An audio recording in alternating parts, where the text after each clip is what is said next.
কি বলে, রাজপ্রাসাদের মানুষটাও মরে যাবে, কুড়ে ঘরের মানুষটাও মরে যাবে,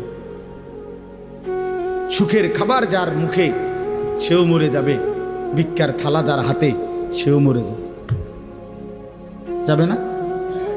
তো যেটা নিশ্চিত অনিবার্য বাস্তবতা, যেই মৃত্যুকে আড়াল করার, অস্বীকার করার, পাশ কাটার কোনোই ব্যবস্থা নাই, কোনোই ব্যবস্থা নাই। না না ক্ষমতা দেখাইয়া, না কাইন্দা কাইটা, কোনো সিস্টেম নেই।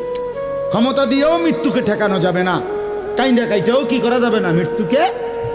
যেটা নিশ্চিত সেটাকে ভুলে যাওয়া কেন ভাই? কেন ভুলে যাব আমরা? আল্লাহ নবী সাল্লাল্লাহু আলাইহি ওয়াসাল্লামের যেই হাদিস আমি পড়ছি, এটাই নবীজি বলছেন, আকসিরু যিকরা হাদিমিল লাজ্জাত, আমার উম্মত প্রতিদিন বেশি বেশি